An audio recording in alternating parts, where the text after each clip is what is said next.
Is J.D. Davis a long-term building block for the New York Mets? Hey, what's up, guys? This is Elias from Big Apple Baseball Banter.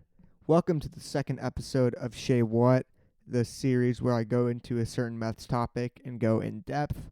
Today we'll be discussing whether or not J.D. Davis is a long-term building block for the New York Mets. Let's get right into it. Brodie Van Wagenen was an awful general manager. From the Robinson Cano trade to Jed Lowry and Jerry's Familia signings, BVW's Mets tenure was a disaster. It seems like he made nothing but bad moves. There are some exceptions, of course. Justin Wilson turned into a solid lefty reliever, getting some big outs for the Mets. And Wilson Ramos was solid at the plate for his first season with the Mets, definitely not the second one.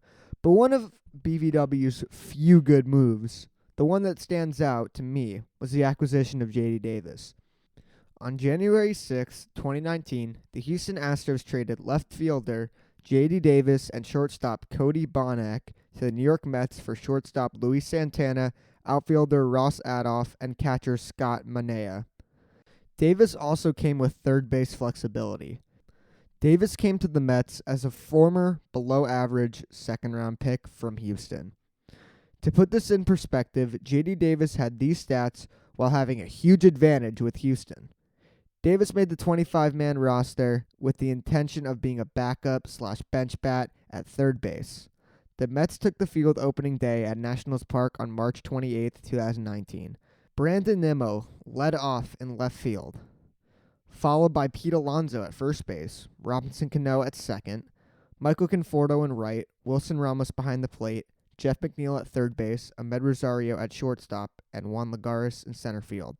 Of course, back then, just like this upcoming season, unfortunately, the pitcher hit, so next was Jacob deGrom, who took the mound opening day. Keon Broxton and Dom Smith both came off the bench, where Davis sat, waiting for his opportunity to play. Next day, J.D. Davis got his first start at third base for the Mets. Jeff McNeal, the previous game's third baseman, moved out to left field, and Brandon Nimmo moved over to center. Davis went 1 for 5 with a run and 2 RBIs to add to the scorecard. Not too shabby, but nothing special. Davis had yet to really stand out. On April 6, 2019, J.D. Davis crushed 2 home runs off Patrick Corbin in a 6-5 Mets W, one of which happened during an interview on the air on SNY. 3 hits in his first 20 at-bats. Davis lines one toward right center. That's hit well. Robles is back. That ball is gone. It clears the fence in right center field. A lone line drive off the bat of J.D. Davis. It's his first home run as a Met, and it's 1-0 here in the fourth.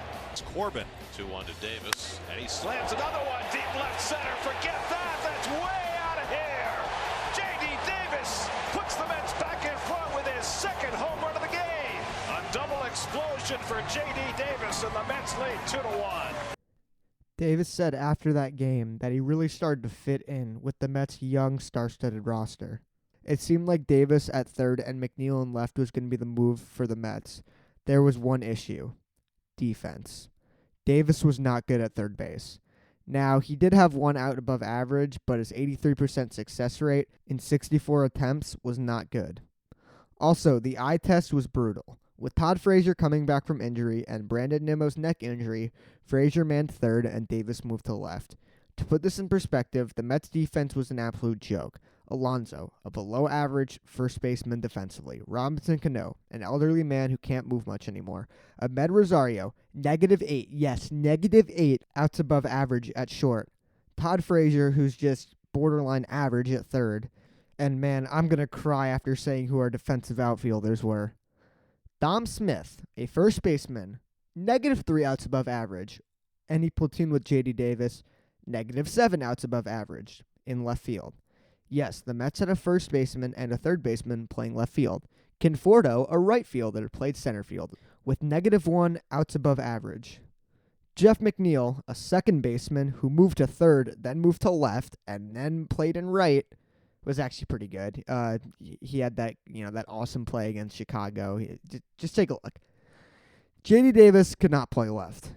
To be fair, he made that one awesome catch against Cleveland, but his fundamentals, his technique still looked awful. He still looked lost out there, and he pretty much lucked into that, just throwing his glove out there and hoping the ball would catch. And Syndergaard was obviously happy about that, but Still, great play, but that's very much a fluky play.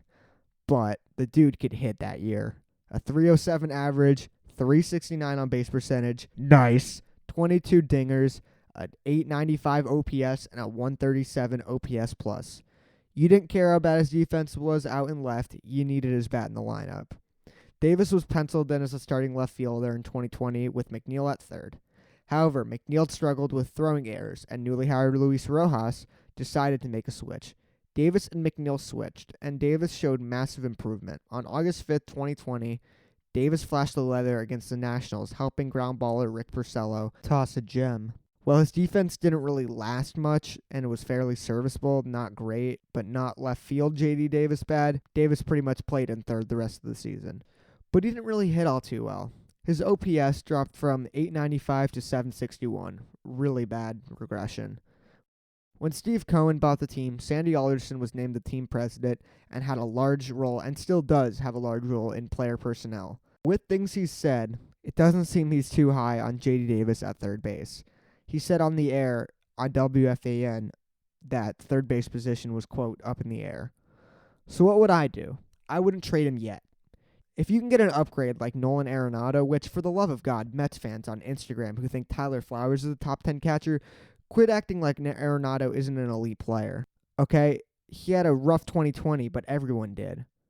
He's underrated at this point because that's how much people are saying he's overrated. Him and Trevor Bauer. I'll get into that more another day. Anyways, back to Davis. I'd roll with him at third this year. He's not good defensively, but he did improve fundamentally last year. In 2019, he bobbled the ball a bunch. In 2020, he didn't do it as much. According to the eye test, the best stat, he improved. Why can't he improve more? And offensively, he stated not having hitting coach Chili Davis on site in 2020 really hurt his offensive production.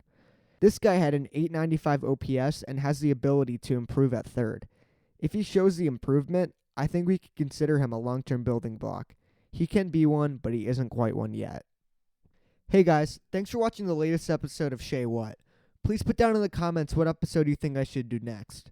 Please tune into our live streams Wednesday, 9 o'clock Eastern every week, and you could also call in with the link in the chat. Go check us out on Instagram at big.apple.baseball.banner and call in 585-622-4931 to get on the show via voicemail. Thanks for tuning in, and I'll see you next time. Bye-bye.